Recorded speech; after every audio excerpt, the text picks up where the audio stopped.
Right, come in class, settle down. Are you chewing gum? Right, sit up straight, pens and pencils out, and today we're going to learn all about the history of the world. I'm your teacher, Mr. History, or Sir. Yes, you with the hand up. What's your question? Sir, what? All of history? You mean every part of history? Yes, all of history. All the way from the beginning of man to the current year today. Yes, the history of the world as we know it, and I feel, well, fine. Make sure you confirm that you're present during the register and do hit subscribe to confirm that you have attended my lesson. The history of the world, you may say, is huge. A huge topic. Thousands of years of history to cover. Well, it's a good job that we have time. Well, what would you want to learn about? Yes, little Jimmy, with his hand up. What do you think? All I want to learn about, sir, is about Henry VIII and the Second World War. What is it with all of you? All you want to learn about is about a bloke with 6 wives and the Nazis. Come on, have some originality. Well, to get to those bits, let's go right back to the beginning. Open your books, write down the title and today's date. The title is History of the World, Episode 1. The Ancestors of Humans. Right, class. Can anyone name who some of the first humans were? Yes, you, Johnny. I think you mean the Australopithecines? Almost, Johnny. The Australopithecines. Sir. Remember that, sir. Now, during the Victorian period, there was a rather adventurous chap named Charles Darwin. He was a naturalist, and no, I don't mean naturist. He didn't like to stroll along a beach stark naked. Darwin was interested in many different organisms and animals, and he came up with a new theory that was completely mind-boggling.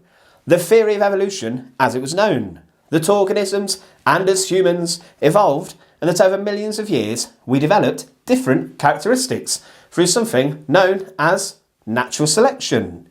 So over time, living things change and adapt for survival. But where did the first humans come from? The evolution of humans goes back millions and millions and millions of years. And at some point along the way, there was a split from chimpanzees and humans, and the first humans evolved into what we have today, such as me, a fine specimen of human. Some of us evolved much quicker than others. Billy, why are you flipping that bottle? 5 to 6 million years ago, something changed. Humans today, or Homo sapiens, as they are known, are relatively recent compared to the first signs of human life.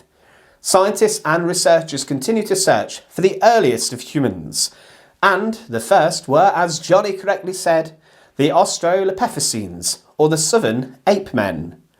They evolved from East African forests, found today in modern-day Ethiopia, Tanzania and Kenya.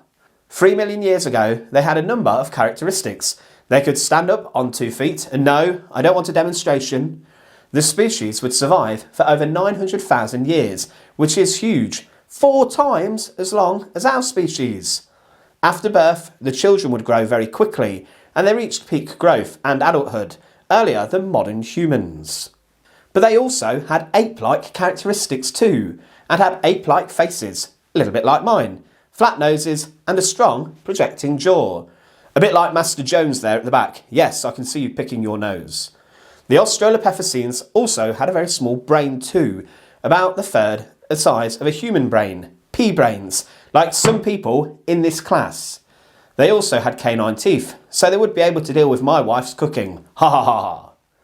The reason we know all about these people is around 3.75 million years ago, a volcanic eruption left a layer of ash in Tanzania, and footprints were made of 3 who were in the region. We also have human remains dating back to this period, as a skeleton nicknamed Lucy, a young female, was discovered.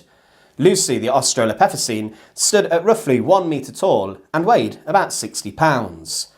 But as with all good things, the Australopithecines came to an end, making way for Homo Habilis, or the handyman. And no, I don't mean the chap who comes around your house to do some work while Daddy is out at work himself. Homo habilis were the earliest hominids, human ancestors, and they evolved just over 2 million years ago. Remains yet again found in Tanzania showed how they had larger brains than those who had came before, and they also had teeth and hands which were more evolved. They still had some features that needed a bit more work, such as a heavy-browed skull and also very long arms. But Homo habilis had learned a number of skills over the years. They had learned to stay away from lions and predators, so they would sleep in trees, and they were relatively safe up there. So go outside in your gardens later, climb up the biggest tree, and sleep there tonight. Be like Homo habilis. And no, I don't accept liability for you falling out of a tree. And no, that will not excuse you from this week's physical education lessons. There are also some more indications that Homo habilis could communicate in some way through primitive speech, possibly grunts. They also ate meat and could gather in large groups. After Homo habilis came Homo erectus. Class, calm down, stop laughing. What is funny about the word erectus? Oh, I see. Have you never heard about erecting a bridge? Please let that incessant giggling stop immediately. Homo erectus, the upright man, came from around 2 million years ago, and they lived a very long time. They were found in East Africa, and the tools that they used were much more improved than those of Homo habilis, showing that they developed significantly. They are known also to have possessed more human features, such as human body proportions. Yes, Daisy. Did they have a beer belly like my dad does? No, Daisy, they didn't have a beer belly like your father. How is he, by the way? I didn't see him down the pub on Saturday. Right, Homo erectus had tools such as hand axes and cleaving tools used to butcher animals for food. They were also very skilled hunters and developed different techniques, and they had adapted over the years to obtain food in an effective way. They also had adapted to live in different climates too, and they moved out from Africa to other lands, even heading towards China. They were also known to have used fire to keep warm, and this would be used also to cook food. All this development allowed Homo erectus to thrive and succeed and shape the world today and you wonderful people.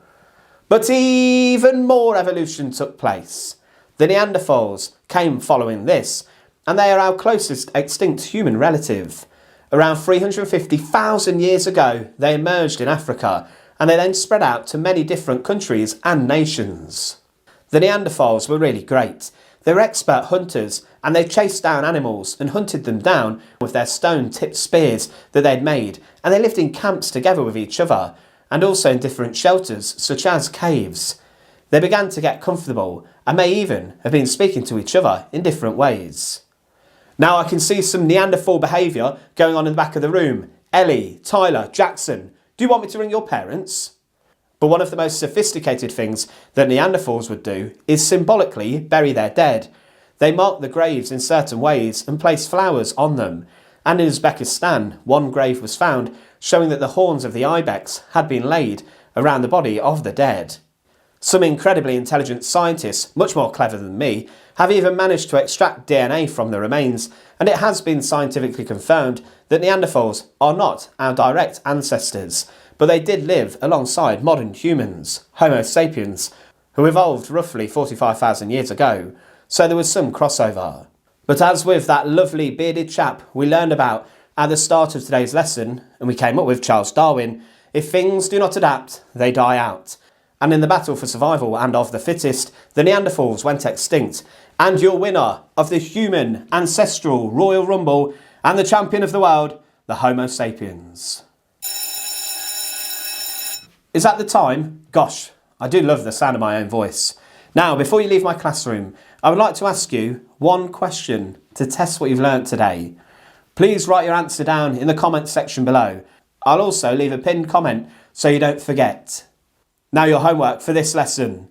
What do you think the greatest characteristic we've inherited from our ancestors is? Comment down below. Now, thank you as always for being a wonderful class. I look forward to our next lesson where we look at the earliest humans in a bit more detail. For all you nerds, there will be an extra bonus after school lesson coming shortly, all about a few case studies of the earliest humans that we've mentioned today, including Lucy. Now, thanks for your attendance and welcome to the history of the world.